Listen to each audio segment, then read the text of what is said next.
Здравейте! Днес искам да обърна внимание на някои особености на този детектор. Smart Pulse Hybrid, който не е нов. Вече няколко месеца е на пазара. Повече от половин година. Но си има някои особености, които е добре да се знаете и да се спазват. Макар че на пръв поглед изглежда лесен и прост и много лесен за работа. Въпреки това, тези особености е добре да се знаят, за да имаме максимално добра ефективност и възможно най-добри резултати по време на работа. Тези особености са точно 4 на брой, или поне най-важните от тях. Значи, първата се отнася за грунт баланса, за това как се прави грунт баланс, какви специфични страни има при самия ръчен грунт баланс. Втората е относно трешолда, прага на звука. Прага на звука е това настройка. Имаме включване, изключване. Имаме грунт баланс. Е това копче. Това е усилване на звука, усилване, намаление и режимите на работа. 4 режима на работа, а също и дискриминация. Тук имаме двоен потенциометър. Единия регулира дискриминацията, другия прага на звука, трешолд. Така, втората особеност, за която става дума, това е трешолда, как точно трябва да се прави и какво трябва да се знае за него, понеже той е малко по-специфичен. Третата особеност е за самия начин на търсене, самото движение, самото засичане на сигнала, центрирането, как да се определи какъв е сигнала. И всъщност четвъртата особеност е самото дискриминиране на засечената цел, особено на по-дълбоките сигнали, кога може да очакваме цветен или кога черен сигнал, как се дискриминират плоски железа, големи железа, консервни кутии, разни ръждясали ламарини и такива съмнителни, които обикновено често лъжат и дават цветни сигнали и много хора се заблуждават и ги изкопават обикновено с излишно губене на време. Така, настройките, както казахме, не са много, имаме точно 4 копчета. Едното е двоен потенциометър. Включва се уреда от тук. Първото нещо, което трябва да направим е да се настроим грунт баланса. Това се прави едновременно с прага на звука, с трешолда, като целта е при максимален праг на звука.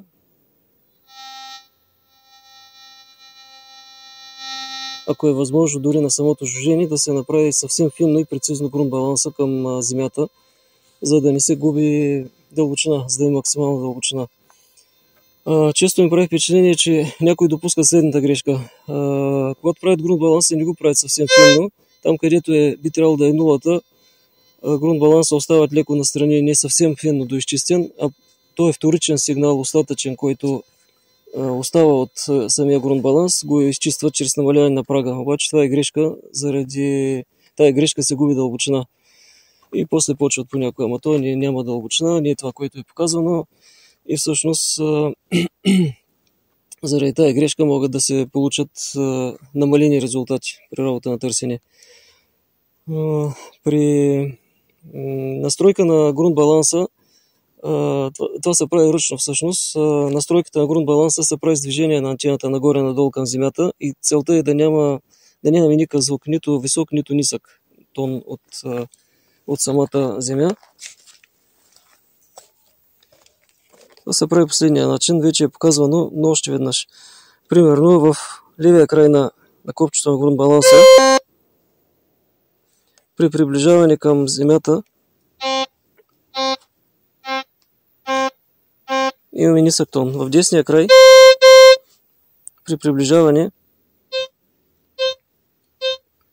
няма, но има висок тон при отдалечаване. Всъщност ние търсим мястото, където с тия два тона се сменят. Там ще бъде нулата, там няма да има никакъв сигнал, нито висок, нито нисък.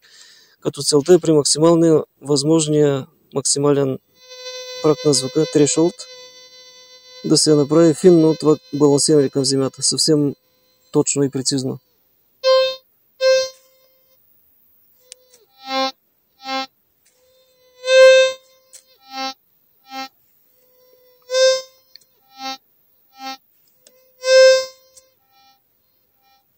Почти го направихме.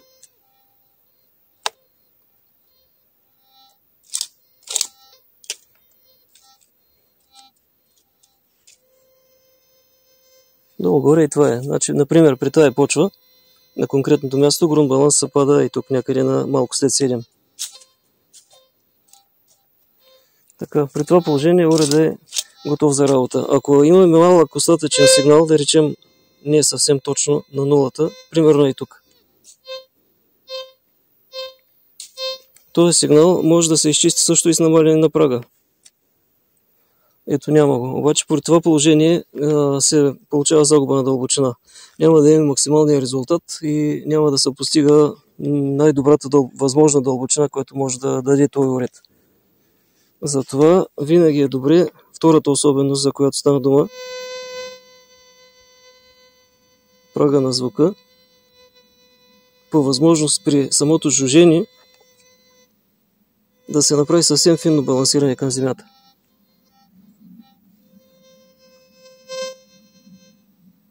Или дори малко преди жужжението.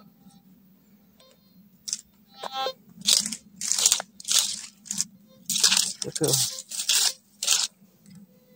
И това е точният грунт баланс. Ето колко е стабилен.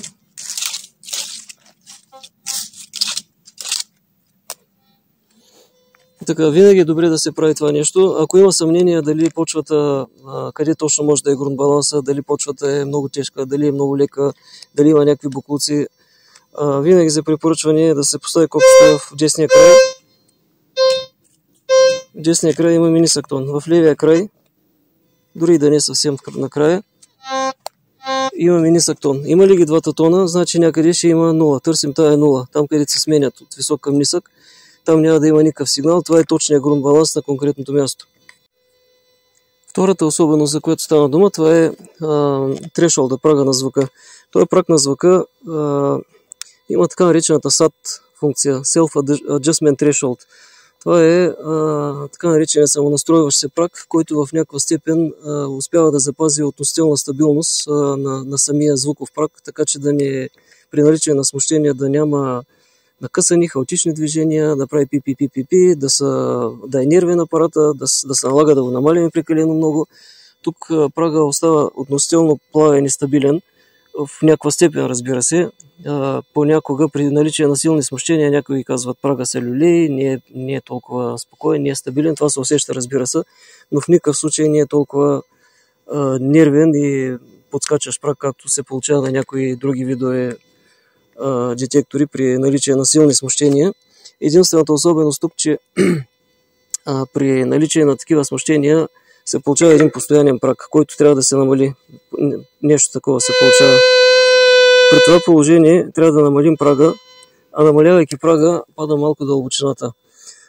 Това е до някъде, това е самонастройващ праг, е до някъде удобство. От друга страна, някои хора се заблуждават, че намалявайки прага на звука заради тия смущения, че това са максималните възможности на уреда, тъй като при намален праг не може да се постигне максимална дълбочина. Примерно, пускайки го някъде в стая, в помещение, близо до електромагнитни смущения и налагайки се да се намали прага, прави се някакъв тест въздушен или в земята, какво стана, той няма дълбочина. Това е грешка. Всъщност, прага, когато се настройва, трябва да бъде спокоен, стабилен, плавен, бистър. Жужжението да се чува долу-горе така, по този начин. Това е признак, че няма електромагнитни смущения. В случай можем да постигнем максимална дълбочина. Така. Трябва да се има предвид също, че намаляването с 3-4 единици, например, по скалата на прага, може да доведе до значително намаляване на дълбочината. Примерно от 6 до към 4, например, или до 3,5, дълбочината на засичане на някаква монета може да падне от 50 до 20 см, примерно. Затова е много важно да се поставя прага на самата граница на жужжение, за да не се губи дълбочина, като едновременно в същото заедно с тази настройка се работи с грунт баланса, както показахме преди малко. Тия две настройки са най-важни в случая, когато се подготвя уреда за работа, да се направи съвсем финно и прецизно грунт баланс и то при положение на поставен праг на самото жужжение или точно преди него. Разбира се, доколкото позволява. Ако има някакви смущения наблизо, така или иначе трябва да се намали прага.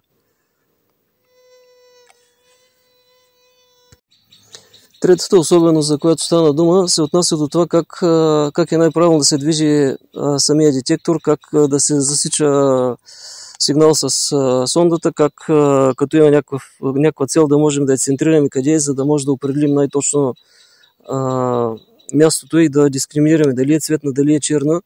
Тук има следната особеност. Добре е, след като се засече някакъв сигнал, без значение какъв, да се определи точно къде е да се центрира и с кратки и по-резки движения точно над самия сигнал, плътно над земята, да се види какъв може да бъде този сигнал. В случая не трябва да има въздушна междина между антената и земята, когато се търси, за да не се получават грешна идентификация в засечения сигнал. Също така, заради голямата чувствителност има и малко по-широка зона на засичане и ако някаква цел бъде засечена с периферията, то тогава може сигналът да бъде грешен, да не е точно определен, може да се получи нисък тон от цветна цел. Получава се следното нещо. Един пример.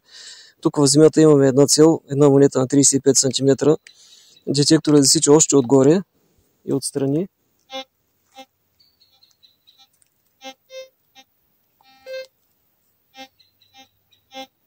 Първият сигнал може да бъде примерно като от желязо, но това е защото не сме плътно над земята, има въздушна междина и защото не сме центрирали точно къде е самата цел. При засичане въобще на някаква цел е добре да се направи следното нещо. Да се види къде е центъра и плътно над земята с къси махове над самия център на сигнала да се определи дали евентуално това няма да бъде цветен сигнал.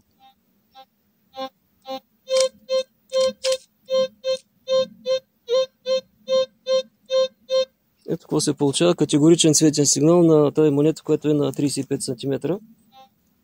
При бавни движения, хваща камерата, при бавни движения, при движение отстрани, над земята, имаме някакъв сигнал, но той не е точно определен.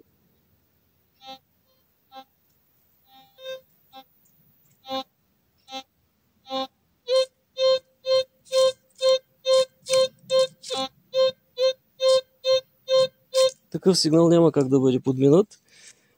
Заради това е важно да се спазват тия две неща. Да се центрира точно къде е целта и точно върху нея, плътно над земята, да се правят кратки и по-резки движения, за да може да се определи цветния сигнал.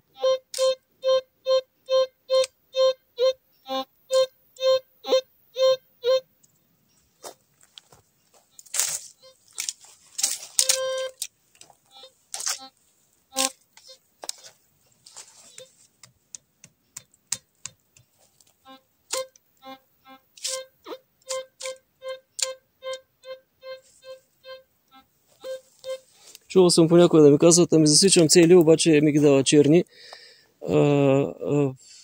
И след като, примерно, сме се видели на някоя сбирка, събор на полигон или някъде сме направили някаква среща на някое съвместно излизане, се оказва, че просто самите движения са неправилни, в голяма степен неправилни. Някои търсят бавно, размахват на разстояние над земята, което е грешка. Всъщност, с други уреди могат да дадат както и да е сигнал, може да е всякакъв, но в конкретния случай тук трябва да се центрира сигнала и плътно над земята да се минава с кратки и по-резки махове.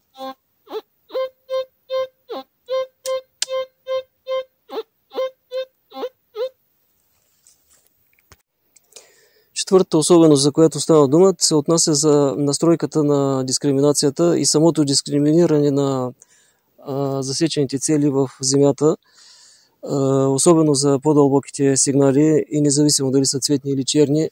Добре е да се знаят тия особености при дискриминирането. Тук настройката на дискриминацията е на този двоен потенциометър, долното копче всъщност.